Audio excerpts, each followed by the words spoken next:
Lakas pala. Napanood ko sa balita eh. Grabe, lakas mga kabukals.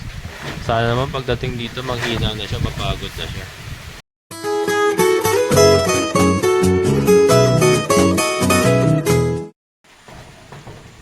Kumusta ka na? Hello mga kabukals. Time check 12:30. Malakas na ang hangin talaga. Ayan, wasak na. Talagang napunit na ng gusto yung ating topping. Buti itong isa nag-hold. Bagay kasi ang trajectory ng hangin ngayon nagagaling naman dito sa kabila. Ano? Si Milky ay tuyo na. Tuyo na. Nakadalawang dakot na ako ng ano niya, pupo niya mga kabukals. Hindi ako makatulog kasi nga inaano ko to. Yan, minomonitor ko rin. Malakas na ang hangin. Hindi pala ano, kasi nung unang napanood ko alas 8 daw ang landfall sa Aurora. Hindi.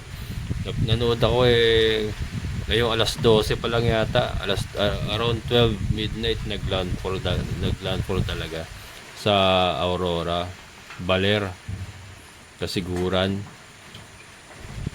So ang sabi, mag-aano daw, maaring dumaan sa Nueva Ecija. Nako po, Nueva Ecija napakalapit sa atin nun mga kabukals. Nagpupunta tayo ron pagka doon nagdaan, sigurado malakas ang tatamaan tayo dito talaga ng malakas na hangin. Ngayon pa nga lang lakas na ng hangin. Pumapaypay na itong sigurado magdadapaan yung ating mga Madre de Agua. Yung lalo na yung naka-atinin pa, yung nasa lote natin dito.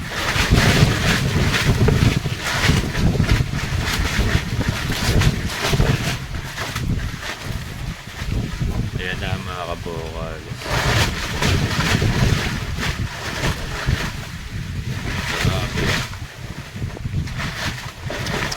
Lakas pala. Napanood ko sa balita Grabe, lakas mga kabukal. Sana naman pagdating dito manghina na siya, mapagod na siya. Or mabasag siya sa, not sure kung nagdaan ng Sierra Madre. Mabasag siya kasi usually pag nagdadaan ng Sierra Madre nababasag.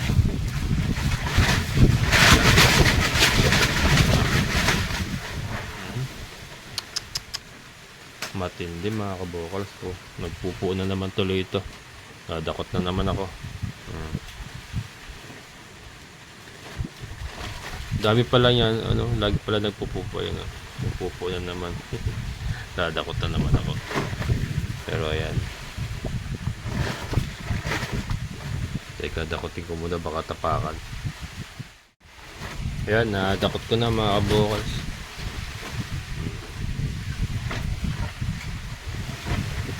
Mga putiti anggi ayun Kasa mga gamot pala. Mga gamot ng ating mga alaga.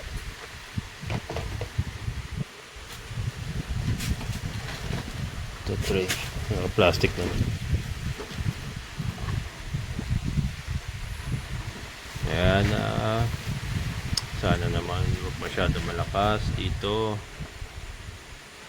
Niisip ko yung mga bubong natin ng mga kabukals lalo yung sa kambingan kasi mataas yun baka mabuwal huwag naman sana.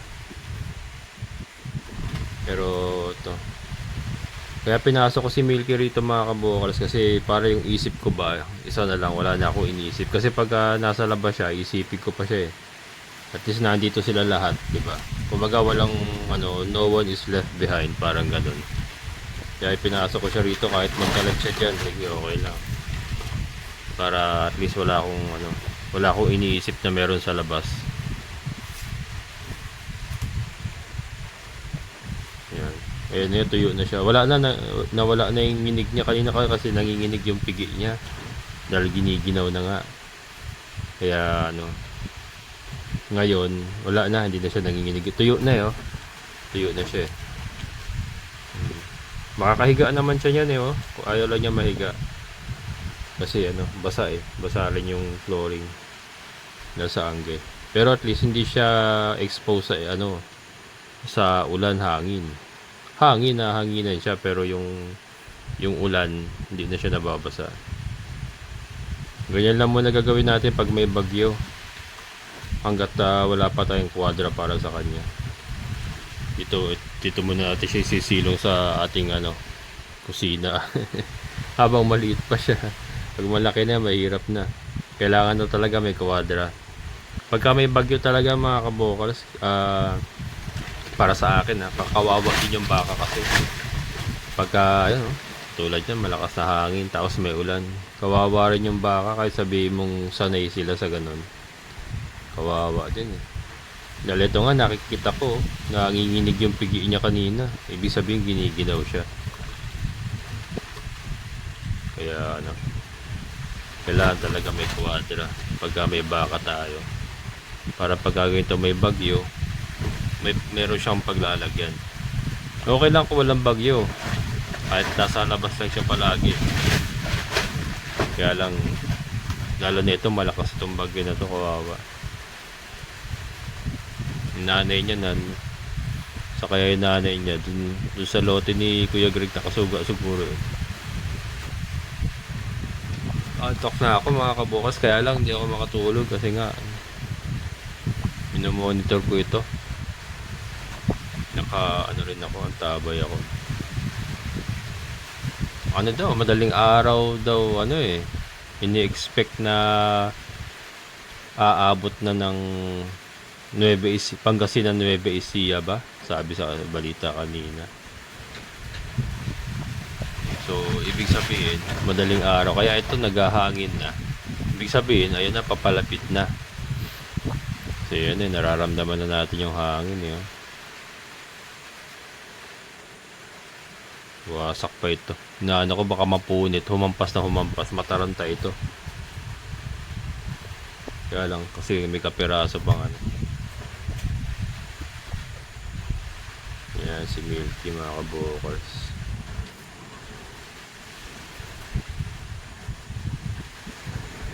Muuga. Muuga yung nararamdaman ko yung uga ng bubong mga kabokers. Niyuyug-yug.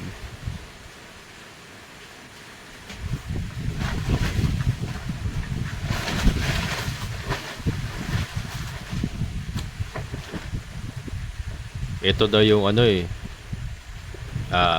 pinakamalakas yata ngayong taon na to. Si Uwan. Ba't Uwan? Parang in-check yung pangalan. Uwan. Pinakamalakas. Ano ba yun? Kinukumpara kay hindi kay Yolanda kay Pepito ba yun? Sabi kanina. Pero ito daw yung pinakamalakas ngayong taon. November din tumama si Yolanda Parang November talaga yung malalakas na malalakas na bagyo.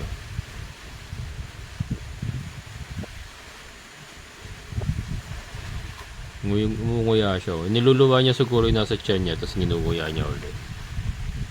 Sakto mga kabokals, mapupurga ko to bukas pala. Kasi wala siyang kinain mapupurga ko to bukas. Tapos hindi ko muna siya ilalabas. Sakto yan kasi maulan pa rin naman bukas. So, sakto. Purgayin ko siya, dito lang din muna siya. Continuous lang ang pagdakot ng pupo. Kahit hanggang lang. Pero kung maulan kasi bukas ng maulan pa rin, mahangin, tapos mapurga natin siya, bibigyan ko na lang siya ng hapon, rarasyonan ko, itatali ko na lang dyan yung mga damo. Rarasyonan ko na lang siya. Para sa kinabukasan na siya i-release uli. Ipapakawalan uli. Isusuga uli sa labas. Dito muna siya paper mist. Para hindi rin siya mababasa. Kasi bukas yan sigurado meron pa rin to, malakas pa rin ang hangin niya bukas. Malaki yung diameter ng bagyo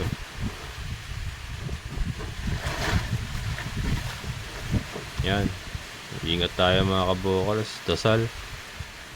Yan, Lord, sana wag masira yung aking mga facilities dito. At yung ibang mga tao rin na sinasalanta ng bagyo ay sana ay maging maayos din sila.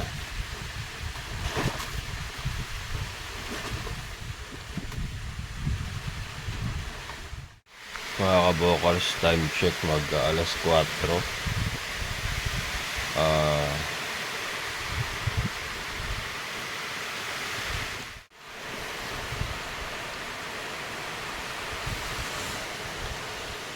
Walang masyadong ulan, pero ang lakas ng hangin mga kabokals.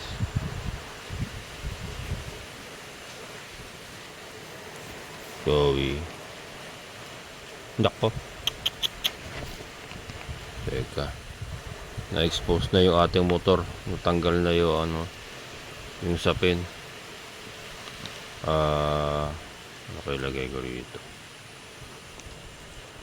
Ano kaya lalagay ko dyan? Teka.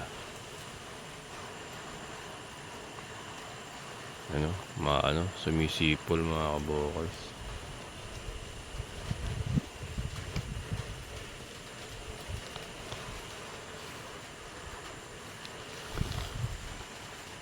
Nakaiga na ka? Nakaiga na to kanina na lang. So far yung ating mga saging nakatayo pa naman. Nakatayo pa naman yung mga saging natin.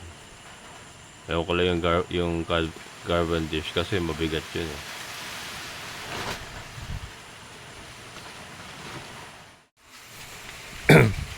Ayan.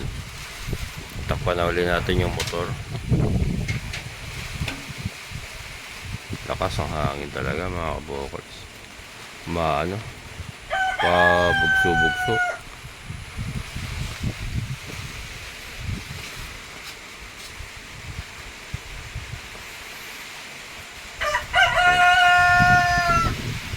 Rito. Tinanggal ko na ito. Yung kung nakita pumapaypay kayo na, wala na, wasak na eh. So far yung ating mga Madre de Agua, nakatayo pa naman yung iba. Ewan ko lang yung nandun sa loob.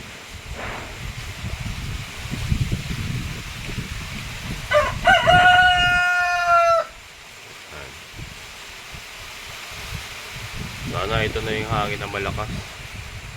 Huwag na sana lumakas pa. Ayan, alas 4 mga kabokals, time check. Good morning mga kabokals. Ayan, so ikot tayo. Tignan natin kung may mga nasira dito sa ating area. Si Milky, okay naman si Milky.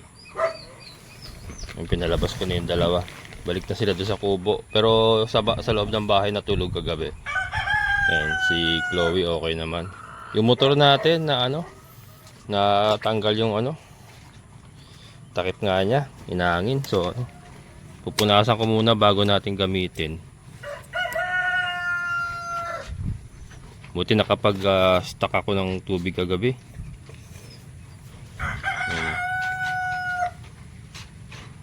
Lakas ang hangin na kasi tinatakpan lang natin ng ito ng sako na wala na rin sa isip ko na hahanginin pala yung sako. Pero ito naman wag lang munang gamitin, hayaan lang matuyo. Wala namang problema yan. Ayan. So patuyuin ko lang muna. Wala nang ulan kaya lang madilim pa. So far wala naman po nasira sa wala pa ako nakikitang sira sa ating mga Madre de Agua. Ayan okay pa naman dito. Ito yung mga ipot na pinapatanggal ko lang yung init para mailagay natin sa mga halaman. Ito nagsihampayan yung pala dito sa patuhan. Pero naman yan, mga damo naman kasi yan, puputulin ko rin yan. Yung ating mga pato.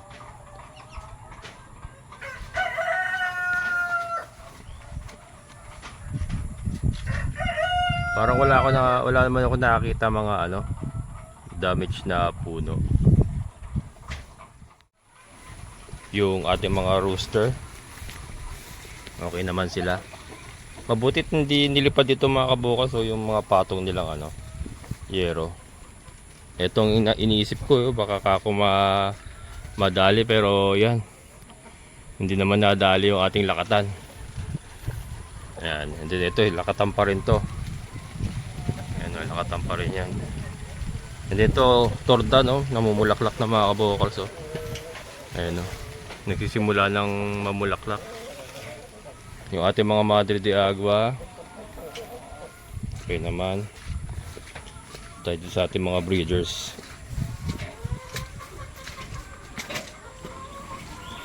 Ayan yung ating mga breeders. Itlog na, may itlog na. Dry naman sila. Ito, landi pa rin, oh. Landi pa rin si Kimberly talaga. Standing heat pa rin. Oh, ba't siya kayo ng itlog?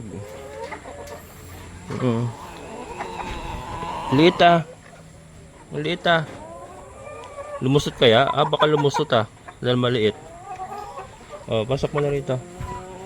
Pasok mo na doon.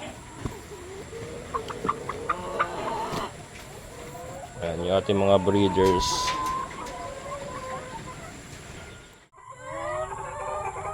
Ay. Landi.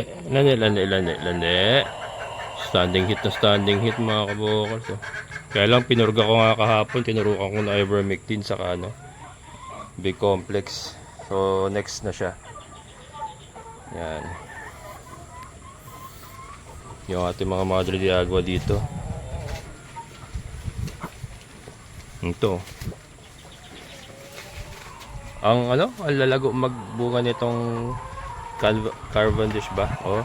Itong saging na green. Ayan. Cavendish.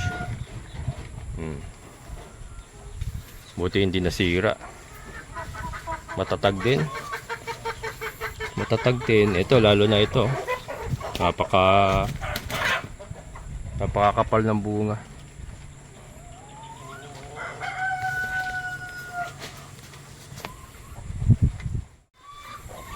Ayan. So ito yung mga baboy natin, okay naman sila. Ayan.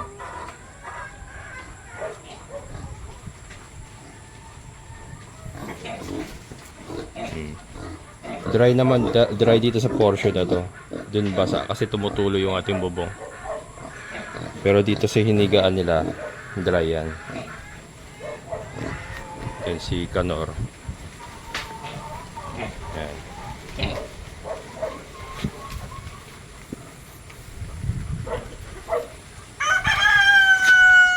Malakas pa rin ang hangin pero hindi na gano'n ka parang normal na hangin na lang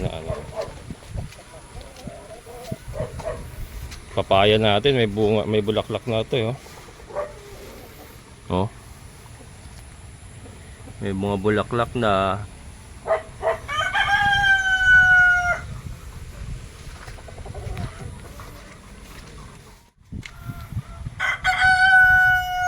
Siyempre yung mag best friend, galing sa loob ng bayan, doon sila natulog kagabi. Best friend forever. Ito tayo dito sa ating nabuksan ng hangin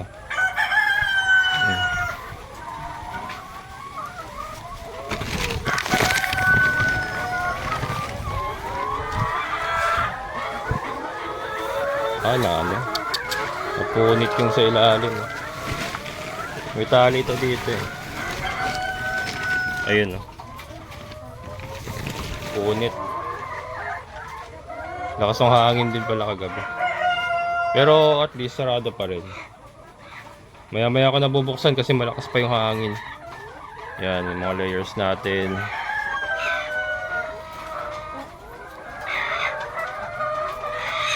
At least sarado, hindi sila masyado nahangin ng kagabi. Ayan. Ayan, okay naman yung ating mga layers. Ito kahit gula-gula nito, nag-hold eh. Ano kasi ang inatgat ng daga mga kabukals. Pero hindi yan ano, hindi yan yung lusaw.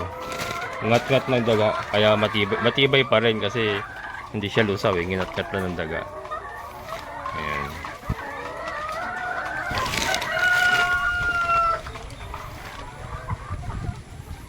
Punta tayo sa kambing. Yung mga baboy natin, yan. Okay sila. Yung gabi ko pala sumampay oh. Nagkalat yung ano. Galing to sa kambingan siguro. Sumampay yung ano natin, yung gabi natin. Tatanggalan na naman yan, tapos okay na uli yan. Pag tumubo uli, okay na uli. Yan. Dito tayo sa ating goat house. Nag-hold kaya yung ginawa ko kagabi. Ay, ito. Ito mga pato, walang problema to. Kahit bagyoin itong mga to eh. Walang problema yung mga yan. Pero nakasirong naman yan sa ilalim. Andito sa ilalim yan. Saka doon sa gilid. Ayun o. Sa gilid eh may silungan pa sila ron. Parang ano sumisilip na si Haring Araw. Ayan. Nabasa ba kayo? Ha? Nabasa kayo? Hindi naman ah. Umaganda na katawan ng mga native natin mga kabukals oh. Oh. Umaganda na katawan. Bambi. Ayan Osma. Hindi ka gininaw, Bambi ka? Hindi gininaw, Bambi ka? Bait ni Bambi mga kabukals oh. Napakalambing. Oh. Napakalambing kambing na to eh. Sa kanilang lahat, ito ang pinakamalambing. Ayan oh. Gusto niya yung ginaganyan siya. Ayan. May kakain. Sitisay. Sitisay naman ano, suplada ito. Suplada yan eh. Yun. So, nag-work itong ginawa natin. Kung wala ito, pasok ang tubig kagabi. Ayan, basa oh. Pasok dyan eh. Pero at least, malaking portion yung hindi nababasa. Ayan yung mga kambing natin ay dry na dry. Oh. Sumusunod talaga siya mga kabukals oh. Sumusunod talaga si Bambi sa akin eh. Napakalambing. Lambing yan, lambing. Lambing yan mga kabukals oh. Yung may bebenta mo ba yung ganyang kalambing mga kabukals oh. Lambing. May akay. Magsasakati pa ako. Wala pa kayong pagkain. Dagdagol. Ganda na ng snow. Maganda na katawan ng ating mga native talaga. Kumbaga ano na sila yung ano na ang katawan, alsado na. Brother! Puch! Ayos po tayo dyan, brother! Hindi ka nabasa, Brad? Hindi ka nabasa? Yan. Buti hindi nasira yung ano niya, tabing niya. Yan po. At yung mga alaga, okay naman. Salamat. Nabasag daw yung ano, nabasag daw yung bagyo sa Aurora, siguro sa Sierra Madre. Ay, dapa yung palay oh. Yan ang problema sa palay oh. Dapa tong portion na to. Kasi kahit may bunga yan, basta dumapa daw yan, nasisira din. Tapos hindi na kayang kunin ng harvester, so mano-mano kailangan. Ayan. Palabas na raw yung bagyo. At yun nga, nabasag, humina siya. Kaya humina. Kaya lagi naman ganun eh. Pag tumama sa Aurora talaga, sa Sierra Madre, humihina talaga ang bagyo eh. Nababasag siya ron. Maraming beses na po nangyari yun eh. Kaya itong area natin, maswerte pa rin tayo. At kalimitan, pagdating dito sa atin, basag na yung bagyo. Well, very unfortunate naman sa ibang lugar talagang devastating yung sa ibang lugar talagang grabe. Pero yan, maswerte pa rin tayo at dapat ating pagpasalamat. Yan, maraming salamat Lord. At dito sa aming lugar ay hindi masyadong napinsala, pero sa ibang lugar talagang grabe yung nangyari. Kalikasan kasi, hindi naman, wala naman tayong magagawa dyan. Kalikasan yan eh. Yan. May hangin pa rin. May hangin pa rin pero ano na yan. Kumbaga sana manageable. Manageable na yan. Ano na yan. Hindi na siya ganun kagrabe. Okay naman yung ating motor. Hindi naman nag-short. Ayan.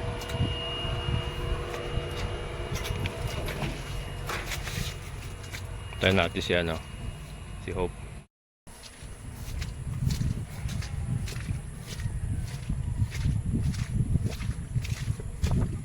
Hope.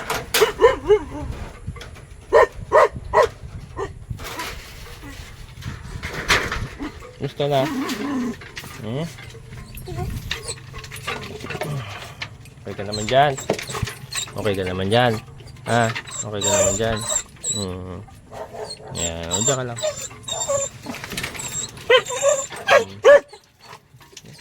Chuman. Yan. Okay naman po si Hope. May bubong naman siya. Hindi naman nilipad yung kanyang bubong. Ayan. Nagpuputik doon sa ano niya kasi bumababa siya rito. Binuksan ko kasi para hindi siya mag-ipon ng ano, hindi siya pupupo sa loob para malinis yung kanyang higaan na walang pupo. Dito siya pupupo sa labas. Kaya binubuksan ko. Ito tayo rito. Tingnan natin yung ating mga Madre de Agua.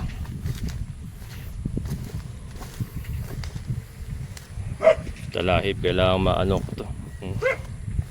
Ma-grass cutter ko.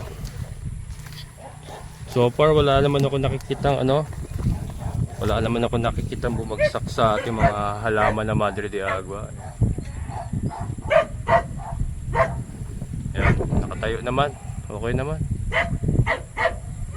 Ini-expect ko gabi magtutumbahan pero yan, salamat naman at hindi nasira.